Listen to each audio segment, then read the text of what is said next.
Hei alle sammen. Dette er enda en del av selskapet Autodox videoinstruksjon om hvordan skifte bildeler. I denne videoen viser vi hvordan du kan bytte fjærbenslager på Volkswagen Polo 4 på egen hånd. Se beskrivelsen nedenfor for lenker til nettbutikken vår, hvor du kan kjøpe reservedelene. Løsne hjulfesteboltene. Fjern forhjulene.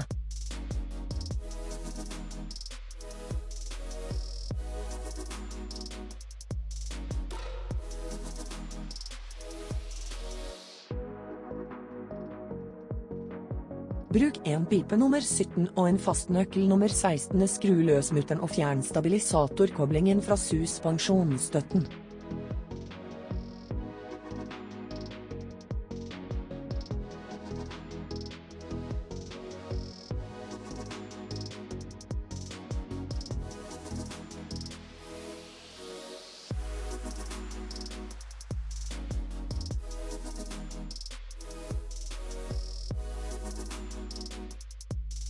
Koble ledningene.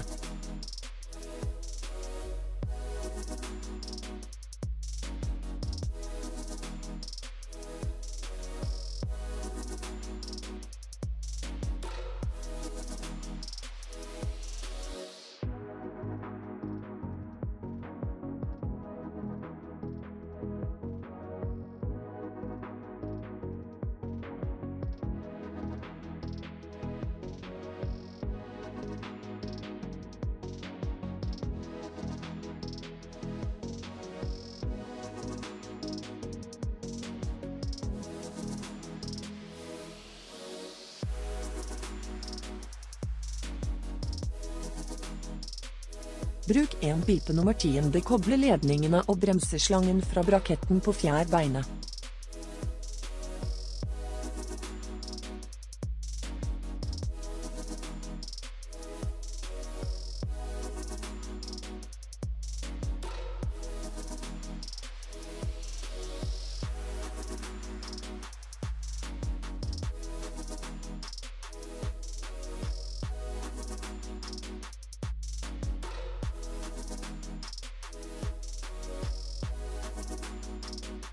Bruk en pipe nummer 18 og en XCT nummer M14. Skru løs mutteren og fjern støttdemperens nedre festebolt.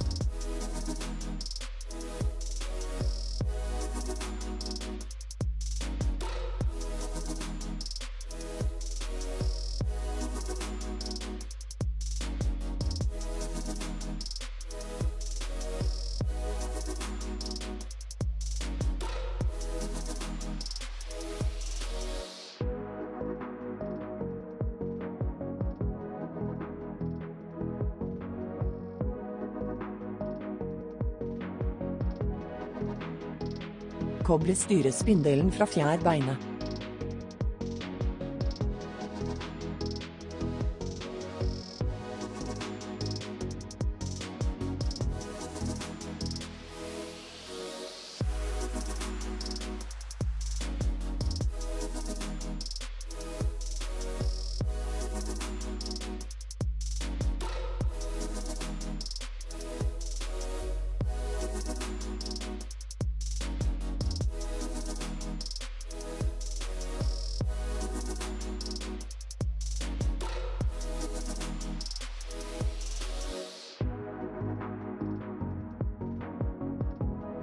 Åpne panseret.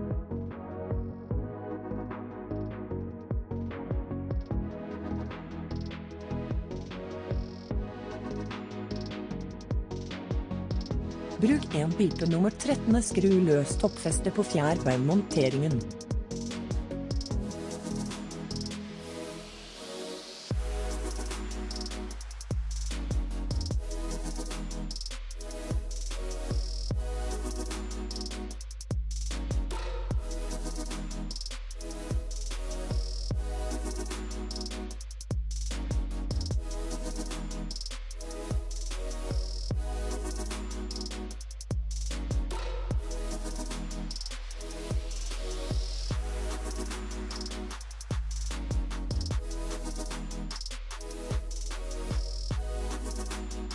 Fjern fjærbeinet.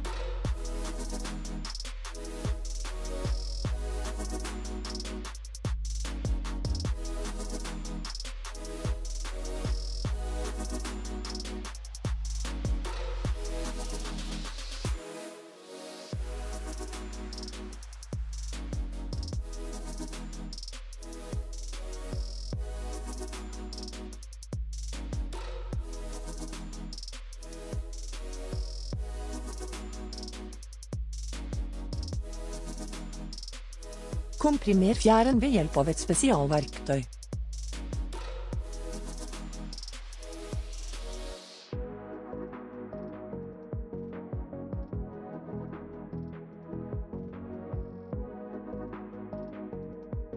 Bruk en kombinøkkel nummer 21 og en 6-kantmutter skiftenøkkel nummer 6 og fjern støttdemperen stempelstangen feste.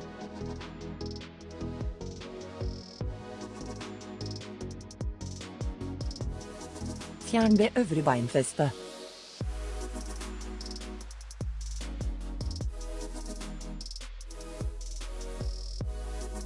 Installer et nytt beinfeste.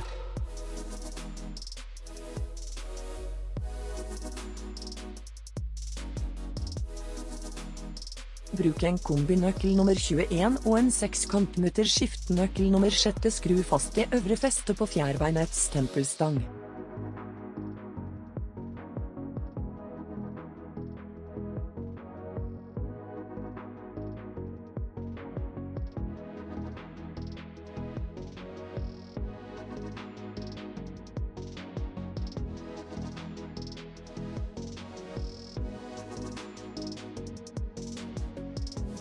Plasser støttdemperen i hjulbuen og festen.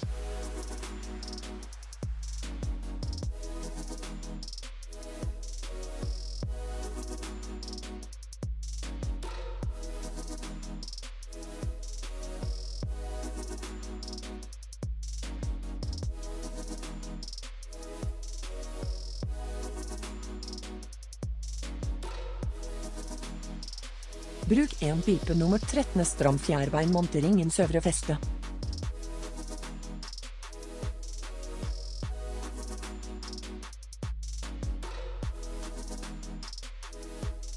Lokpanseret.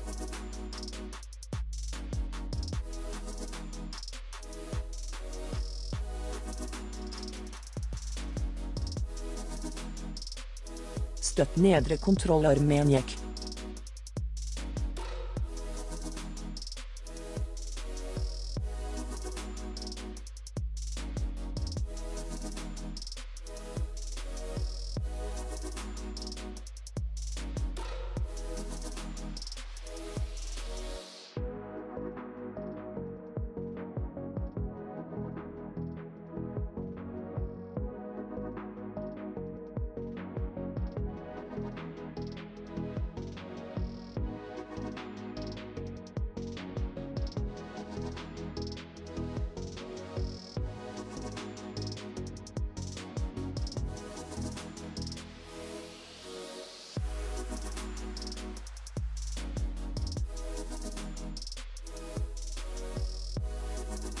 Bruk en pipe nummer 18 og en XC10 nummer M14.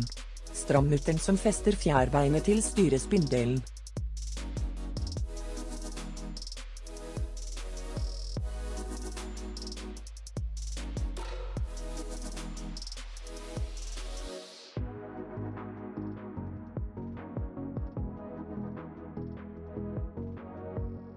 Bruk en pipe nummer 10, koble ledningene og bremseslangen til braketten på fjærbeint.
Bruk en pipe nummer 17 og en fastnøkkel nummer 16. Sikre stabilisatorkoblingen på suspensjonsavstiveren.